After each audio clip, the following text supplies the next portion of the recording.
আজকে একটু অন্যভাবে শুরু করি। জেনারেলি ম্যাডাম যে কোনো টপিক নিয়ে ভিডিও করেন।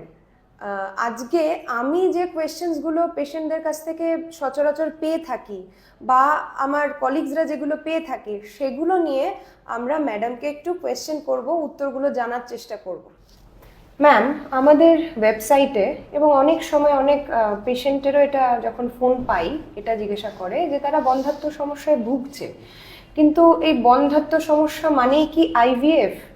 অনেকের একটা আইভিএফ নিয়ে মানে মেন্টাল ব্লকেজ আছে, তারা ফট করে আইভিএফ করতে চায় না বা বললো আইভিএফ ছাড়া কি অন্য কোনো ট্রিটমেন্ট হয়। তো এইটা কিভাবে ডিসাইড করবে পেশেন্ট বা আপনি? দেখো, বন্ধ্যাত্ব মানেই তো আইভিএফ ট্রিটমেন্ট না। বন্ধ্যাত্ব যখন কোনো একটা পেশেন্ট নিয়ে আসবে তখন আমাদের ফার্স্ট থিং হচ্ছে বন্ধ্যাত্বের কারণটা বুঝতে হয়। তো আইভিএফ কিছু স্পেসিফিক পেশেন্টের লাগে, যেমন ধরো যদি কারুর এগ না থাকে, ঠিক আছে, সেটা বয়সজনিত কারণে হোক, অপারেশনের জন্য হোক, কোনো ওষুধ নিয়েছে যার জন্য ড্যামেজ হয়েছে, অথবা তার সাম মিস্টিরিয়াস রিজনে তার এগ রিজার্ভ ভীষণ কমে যাচ্ছে। তো এইরকম বিভিন্ন কারণ থাকে যেখানে আমাদের এগ, তার নিজের এগ খুব কম এবং এমএইচ কম, সেজন্য আমরা বলি যে তাড়াতাড়ি যদি ইউটিলাইজ করতে হয় তো আইভিএফ করো। অথবা কারুর হয়তো মেনোপজ রিচ করে গেছে, তাকে এগ ডোনেশন লাগবে, অফকোর্স সে আইভি ক্যান্ডিডেট হলো। অথবা কারোর যদি দুটো টিউবে ব্লক থাকে, যে ফাংশনই হচ্ছে না টিউবের, তাহলে তো নর্মাল কনসেপশন বা অন্য কোনো ট্রিটমেন্ট তাকে অফার করা যায় না। এই দুটো অ্যাবসলিউট রিজন ছাড়া আর যদি বাকিগুলো বলো, বাকি যে কোনো রিজনে কিন্তু অনেক আদার ট্রিটমেন্টস আমরা অফার করি। তো সেইগুলো কিন্তু পেশেন্টদের জানা দরকার। সবাই জানবে যে সবসময় আইভিএফ লাগে না, এবং আমরা স্পেসিফিক সেই পেশেন্টদেরই আইভিএফ বলি যার আমরা অন্য কোনো উপায় করতে পারছি না। কিন্তু যদি কারুর বয়স রিজনেবল থাকে, টিউব খোলা থাকে, হাজব্যান্ডের কাউন্টও প্রবলেম নেই বা খুব কম প্রবলেম আছে, তাহলে করা যায়। যদি কারুর হাজব্যান্ডের অ্যাজোস্পার্মিয়া থাকে বা একটিও স্পাম না থাকে, সে যদি ডোনার স্পাম নিয়ে অপ্ট করে তারও আইভিএফ লাগছে না, আইইউআইতে হয়ে যায়। কিন্তু কেউ যদি বলে যে হ্যাঁ, স্পাম যদি পাওয়া যায় টেস্টিস থেকে, সেইটা দিয়েই আমাকে করতে হবে প্রেগনেন্সি, সেই ক্ষেত্রে এগেন সেটা হয়ে গেল আইভিএফ উইথ টেসাইক্সি আমরা বলি সেটাকে। তো সেই ক্ষেত্রেও আইভিএফ করতে লাগে। এই অ্যাবসলিউট রিজনগুলো ছাড়া কিন্তু অনেক আদার ট্রিটমেন্ট আছে যেগুলো অফার করা যায়। আরেকটা কোয়েশ্চেন্স যেটা আমরা খুব পাই সেটা হচ্ছে পেশেন্ট নিজেই বলছে আমি আইইউআই করতে চাই বা আমার ইক্সি দরকার, তাদের হয়তো ধারণা ইক্সিটা আরও বেটার কোনো ট্রিটমেন্ট। তো হোয়াট প্যারামিটার্স এইগুলোকে ডিটারমাইন করে ম্যাম?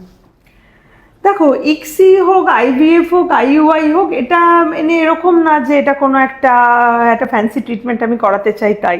আমি তো সবসময় আমার পেশেন্টদের এসে যখন আমি যদি কাউকে কাউন্সেল করি তখন আমি বলি, ধরো কাউকে যদি তার অ্যাবসলিউটলি আইভিএফ লাগে, বললাম আইভিএফ করতে হবে, তখন সে জিজ্ঞেস করে ম্যাডাম আমার কি ন্যাচারালি কিছুতেই হতে পারে না? তো আমার আনসারটা হচ্ছে এইটা, দেখো, যদি ন্যাচারালি নর্মালি হয়ে যেত তাহলে তো প্রেগনেন্সির জন্য ট্রিটমেন্ট তো লাগে না। It is a physiological phenomena. Normally বডিতে সবাই প্রেগনেন্সি আসবে, এটাই তো স্বাভাবিক। বেশিরভাগ সারা পৃথিবীর বেশিরভাগ মানুষের তো তাই হচ্ছে। তুমি কখন ডক্টরের কাছে আসো? যখন সেটা হচ্ছে না, তখন ডক্টরের কাছে আসো। তো সেই জন্য তার তো একটা কারণ আছে। আজকেই যেমন একটা পেশেন্ট দেখলাম যার 7 বছর বিয়ের হয়ে গেছে, 29 বছর বয়স, মাত্র 5 বছর ট্রাই করছে, হয়নি। তো এখন যখন ও এসে বলছে ম্যাডাম নর্মালি কেন আমার হচ্ছে না, সে ফলিকুলোমেট করেছে, দেখেছে যে তার ফলিকেল তৈরি হচ্ছে, প্রত্যেক মাসে মাসিক আসছে, হাজব্যান্ডের কাউন্ট ঠিক আছে, টিউব খোলা আছে, তো সে বলছে কেন হচ্ছে না। তো তখন আমাকে তো দেখতেই হবে যে কেন হচ্ছে না, তো একটা ডেফিনিট কারণ থাকবে। 5 বছর অনেক টাইম, ঠিক আছে। আর 29 মানে 25, 29, 25 থেকে বা 24 থেকে 29 মানে প্রায় অলমোস্ট একটা প্রাইম টাইম। তো এই ক্ষেত্রে যদি কারণ না আসে তো ডেফিনেটলি বুঝতে হবে আমরা কোনো একটা কারণ মিস করছি। তো তাই জন্য কে এ যদি এখন আমাকে বলে আইইউআই করতে, আমাকে তো আগে ফার্স্ট ভাবতে হবে যে আমি, ওর টিউব তো খোলা ছিল, হাজব্যান্ড অ্যাকাউন্ট তো ভালো ছিল, তাহলে কেন কনসিভ করেনি। এই ক্ষেত্রে যেমন দেখা গেল যে ওর এইখানে একটা ছোট টিউমার আছে, এটাকে আমরা বলি অ্যাডেনোমায়োমা। টিউমারটা সাইজ বেশি বড় না, যার জন্য ওটি করতে হবে, কিন্তু আশ্চর্যভাবে সেটা কিন্তু ওর ক্যাভিটিকে কম্প্রেস করে বসে আছে, তাই ওর ক্যাভিটিটাই নর্মাল নেই। তো এই ক্ষেত্রে তখন ওর আইভিএফ না লাগলেও ওর ওই ক্যাভিটিটার তো রিকনস্ট্রাকটিভ একটা সার্জারি তো আমায় লাগবে, ওই টিউমারটা তো বার করতে হবে, তবেই তো আমি ওকে কনসিভ করাতে পারবো। হয়তো তারপরে ও ন্যাচারালি কনসিভ করবে, সেটা হতে পারে। কারোর ধরো আইইউআই কেন বলছি কখন, কারোর ধরো ওই যে বললাম আইদার হাজব্যান্ডের অ্যাকাউন্টে খুব প্রবলেম আছে, বা এরকম দেখা যাচ্ছে যে তাকে প্রত্যেক মাসে মাসিক আসে কিন্তু হচ্ছে না, যখন আমরা তাকে স্টিমুলেট করতে গেলাম তখন আমরা দেখলাম যে প্রবলেমটা কোথায় হচ্ছে। বা কারোর প্রত্যেক মাসে মাসিক আসে না, তারা তো একদমই হাইলি ক্যান্ডিডেট হয় যে যাদের আমরা আইইউআই অফার করি, অ্যানোভুলেশন যাদের হয়, যেমন ধরো পলিসিস্টিক ওভারি, ঠিক আছে, তার ওয়ান অফ দ্য রিজন।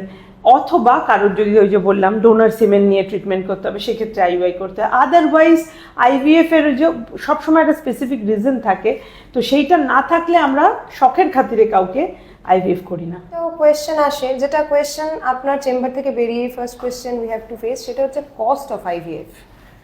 এটা নিয়ে কি বলতে পারা যায় পেশেন্টকে? দেখুন, কস্ট একটা রিজনেবল কস্ট আইভিএফ এর আছে। আইভিএফ এর কস্ট সব জিনিসের যেমন লাইফস্টাইল কস্টগুলো বাড়ছে, আমরা জানি বাজারে জিনিসের দাম বাড়ছে। আমরা আগে মানে যেই বাজারে যে টাকা নিয়ে গেলে বাজার করতে পারতেন, এখন সেই টাকায় সেই বাজার আপনি পাবেন না। জামা কাপড়ের দাম বাড়ছে, গাড়ি ঘোড়ার দাম বেড়েছে, কেন পেট্রোল ডিজেলের দাম বেড়েছে। তো সেই হিসাবে আমি বলবো, এত বছর আমি আইভিএফ প্র্যাকটিস করছি, আইভিএফ এর চার্জেস কিন্তু বিরাট কিছু বাড়েনি। তার একটা বড় কারণ আছে যে আমাদের ধরো যে টেকনিকগুলো আগের চাইতে ইমপ্রুভ হয়েছে, কিন্তু আমাদের মেডিকেল ফিল্ডে যেটা ইমপ্রুভমেন্ট হচ্ছে, যে হরমোন ইনজেকশন যেগুলো ভীষণ কস্টলি, তো সেইগুলো অনেক সময় ইন্ডিয়ান ফার্মা তৈরি করার জন্য আমরা অনেক কম কস্টে পাচ্ছি, এবং সেই বেনিফিটটা আমরা আমাদের পেশেন্টকে দিতে পাচ্ছি। আগে যখন প্রথম আইভিএফ শুরু হয় তখনও কস্টটা এতটাই ছিল, কিন্তু তখন 1 লাখ টাকার ভ্যালু, আর ধরো আজ থেকে 20 বছর আগে কি 30 বছর আগে 1 লাখ টাকার যা ভ্যালু ছিল, এখন 1 লাখ টাকার ভ্যালু নিশ্চয়ই সেটা নেই, সবাই আমরা সেটা বুঝি। তখনও হয়তো ওই 1 লাখ 1.5 লাখ টাকাই খরচ হতো, কিন্তু সেটা মানুষ অ্যাফোর্ড করতে পারতো না, কারণ তার কটার লোক মাইনে পেতো ওরকম। হ্যাঁ, কিন্তু এখন সেই ভ্যালুটা একই রকম আছে, ওইরকমই 1-1.5 লাখ টাকা তো খরচ হয়ে যায়।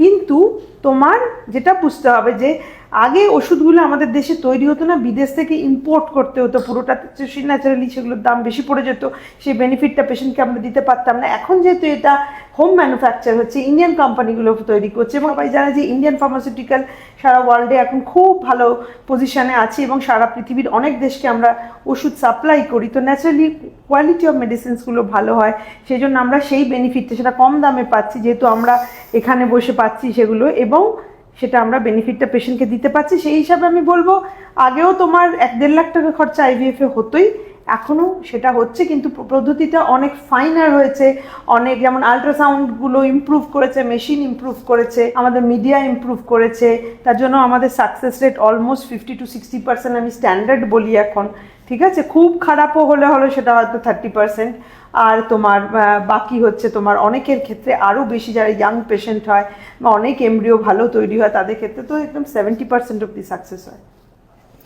ম্যাম, যেটা প্রথম কোয়েশ্চেন পাই কোনো ফোন কলে, সেটা হচ্ছে আইভিএফ করাবো, কিন্তু তার মানে কি আমি গ্যারেন্টিড বেবি নিয়ে চলে যাব? এটা কি বলা উচিত পেশেন্টসদের? দেখো, আইভিএফ এ প্রেগনেন্সি বানানোটা আমাদের কাজ, প্রেগনেন্সি গর্ভে ট্রান্সফার করলাম, যদি সেটা বসে গেল, যেটাকে আমরা বলি ইমপ্লান্টেশন, তখন আমাদের কাছে ওটা আইভিএফ সাকসেস।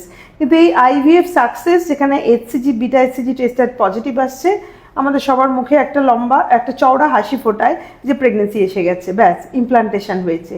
কিন্তু এই ইমপ্লান্টেশন হওয়া থেকে আর বাচ্চা বাড়ি নিয়ে যাওয়ার মধ্যে কিন্তু অনেকটা ডিফারেন্স আছে। সেই জন্য আমার পেশেন্টদের কাছে আমি সবসময় এটা বলি, দেখো আমার কাজ প্রেগনেন্সি বানিয়ে দেওয়া, কিন্তু তোমারকে কিন্তু এই 9 মাস এই ইউটেরাস, এই জঠরটার মধ্যে কিন্তু তোমাকে নিয়ে বইতে হবে, এর মধ্যে অনেক আপস অ্যান্ড ডাউনস হতে পারে, তার অনেক কিছুর ওপরে এটা ডিপেন্ড করে। সেই জন্য always I will advice my patient যে প্রেগনেন্সির আগে বডি এবং মাইন্ডকে তৈরি করো, ছোট্ট কিছুতে আঘাতে যাতে সেটা ভেঙে না পড়ে, ঠিক আছে।